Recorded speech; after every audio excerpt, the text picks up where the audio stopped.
Good morning! Today is a Saturday and I feel like going out. But before that, kakain muna ako ng brunch para hindi na ako gagastos ng food sa labas. Punta ako ng Toronto Flower Market sa downtown, sa Queen West. That's between 10 a.m. to 3 p.m. So for breakfast or brunch, I'm going to prep or do long silog. Pasensya na guys, naglo-loading pa yung utak ko. Nagawa ko ng sinangag, tapos ipiprito ko yung longganisa and sunny side up egg.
And now we're ready to eat. Ito na ang aking long silog. We have lemon water, plain water, apple na may milk. Nagkasakit ako the past few days pala. The whole week may sakit ako. First week of September, whole week may sakit ako. Till now, medyo makati pa yung throat ko. Ang hirap lang pala pag mag-isa ka tapos may sakit ka. May kulang. Wala tayong suka. Gagawa ako. Tcharam! Ang ginawa ko lang na suka. Suka, asin, pepper. Kasi tinatamad na ako maghiwa ng bawang. I'm going to downtown. Sana umaraw-araw na kasi makulimlim pa rin. Sana umaraw siya para naman, minsan na lang akong lumabas, hindi pa aaraw.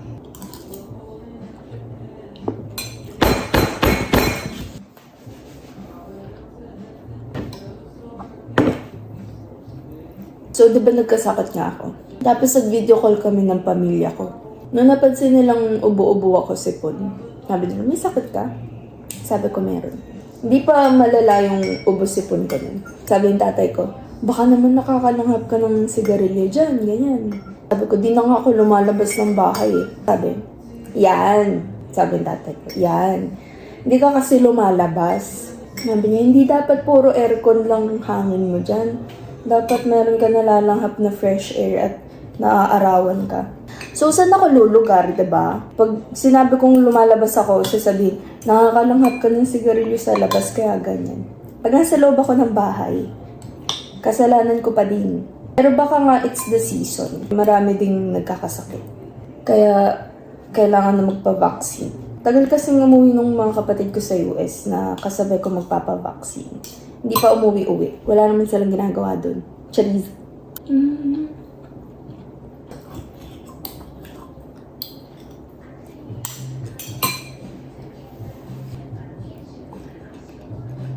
Kung nagtataka kayo, what's this? It's just apple with evap milk and sugar.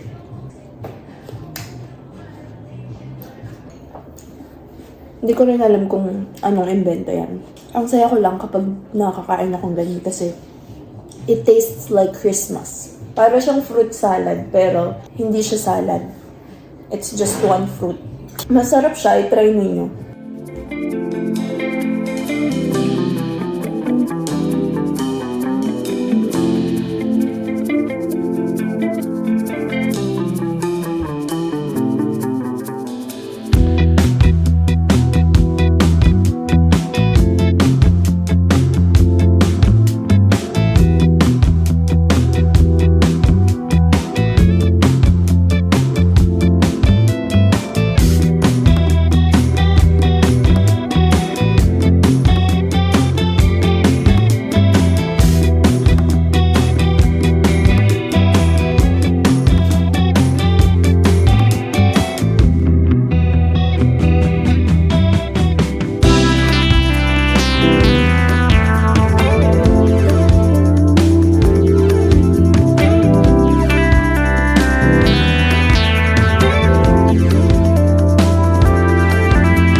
So, we're all set. Shoes na lang. And then, we're gonna head out na. Isasama ko kayo today, palabas. Punta tayo sa Queen West downtown for the flower market. Hinihingal na naman ako. Wala naman ako masyadong ginawa. We're going to ride a bus, going to the subway station. Then from the subway station, konting stops lang. Mga 5 lang yata or 4. And then, magta-transfer tayo to another bus going downtown. Tapos, yung bus na yung pagbaba natin, maglalakad lang tayo mga 3 minutes. Tapos, nandun na tayo sa market. Samahan niyo ako!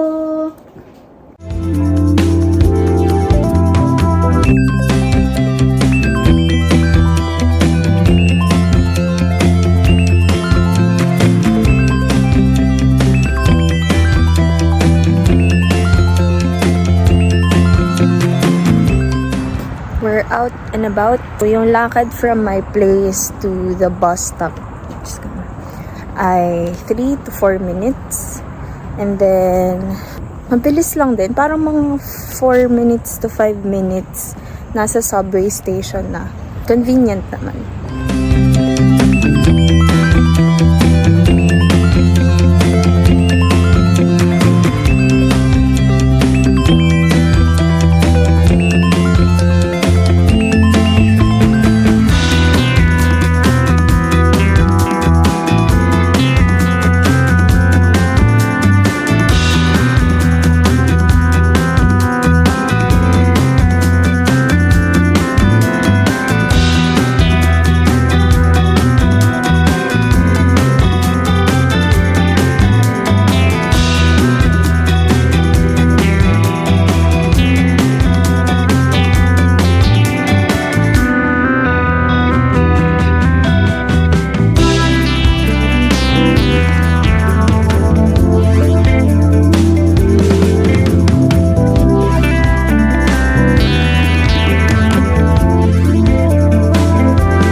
Malapit na sa bahay. Uwi na muna. Bili-bili ako. Napakarami yan. Wala pala akong vase. Baba ko muna to. And then, lalabas ako ulit to look for vases.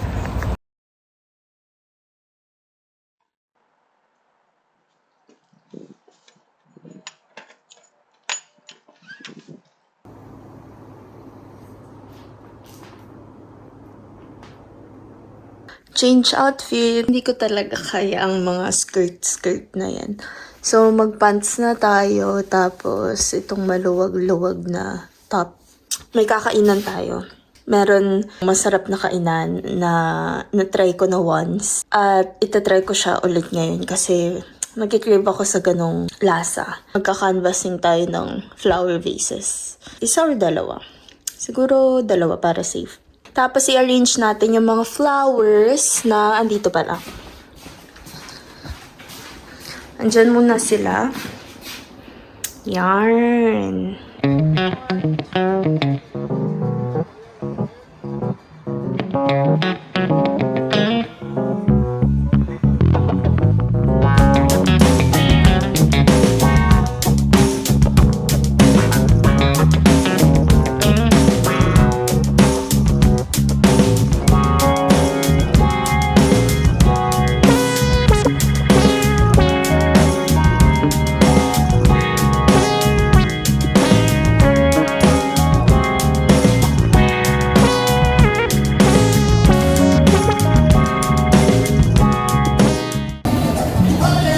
Grabe. Sobrang sarap naman ito.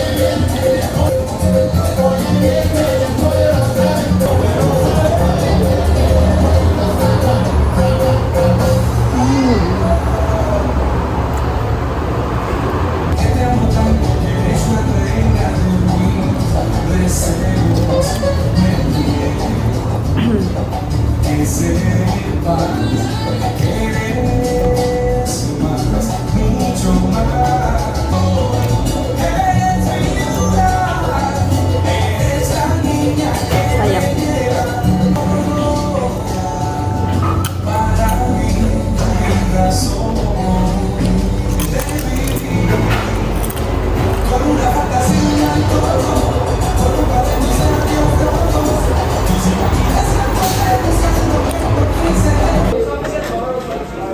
Freshly roasted. Thank you. Ngayon, andito na ang mga vase na nabili. I wasn't able to shoot the clips or mag-record ng video nung bumibili ako nito. Kasi from Dollarama, mamadali ako lumipat ng Walmart kasi ang kulimlim at ako ay hindi nakapagdala ng payong na naman. I-reveal na natin ang design. So this is the first vase. Nili ko lang siya for the sole purpose or reason na maganda siya. Very aesthetic yun. And then the second one, ito yung pang centerpiece ko dito. Dining. Kasi ito ilalagay ko to sa my workspace or sa work desk or sa nightstand ko. I don't think this is a flower vase. Pero dahil may free will tayong mga tao, gagawin ko siyang vase. Hindi siya yata vase kasi may takip. So I feel like this is some kind of storage or container pang something. Pero gagawin natin siyang vase. Kailangan ko lang yung malaki yung surface area.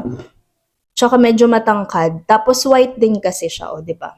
For the bigger and mas bulk na flower arrangement. Ito kasi pang cute lang to dahil maliit. So, konti lang yung malalagay dito. Yung favorite pieces ko lang. I'm going to make or do a haul ng mga binili kong mga bunch. Bouquet ba? Hindi ko kasi alam kung anong tawag sa ganun.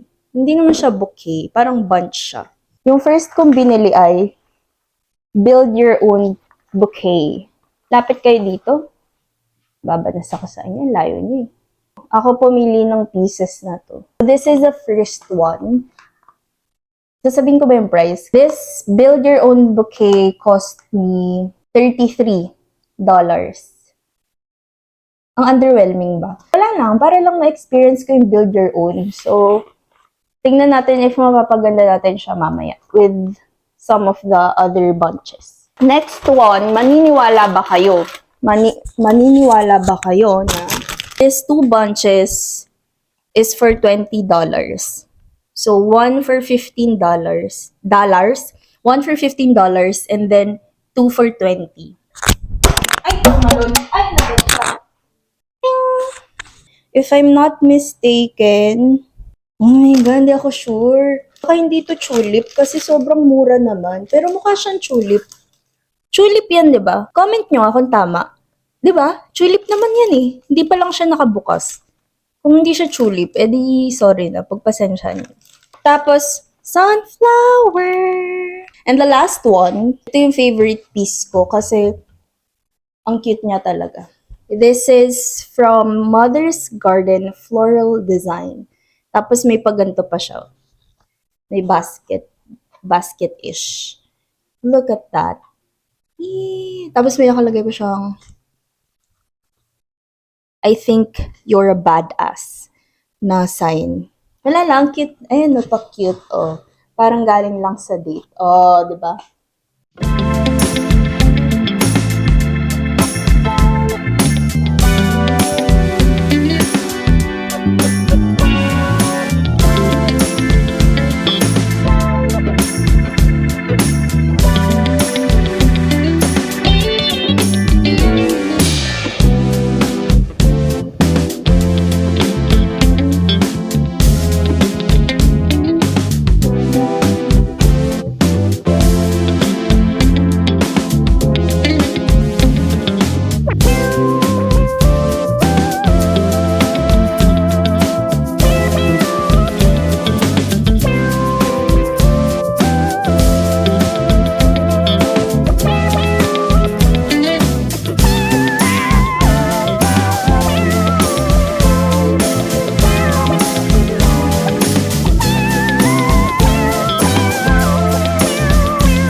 Alam nyo, parang napagastos lang ako sa paglabas ko. Parang natatakot akong tingnan ang credit card. Kaya ako una, yung build your own bouquet. Pagkatapos ng build your own bouquet, nakita ko yung 2 for 20. Actually, inikot ko muna yung buong place. Tapos, pangalawa yun nga yung 2 for $20. Yung last is yung pink na stall. Yung may basket na carton yung mga bouquet. Bumili ako ng vase sa Walmart. 2, diba? Tapos, syempre, lumabas ako. So, nagutom ako. Di ko na naiwasan. Bumili ako nito. Kasi ang tagal. 1 buwan? Oo, naman sa 1 buwan. Di naman. Siguro mga 3 weeks, 2 weeks. Hindi ako nakainom ng any flavored drink kasi nga, nagkasakit ako. Hindi ko na natiis kanina. So, ang dami ko nagastos. Minsan lang kasi yung flower market na yun. 2 weekends lang sila.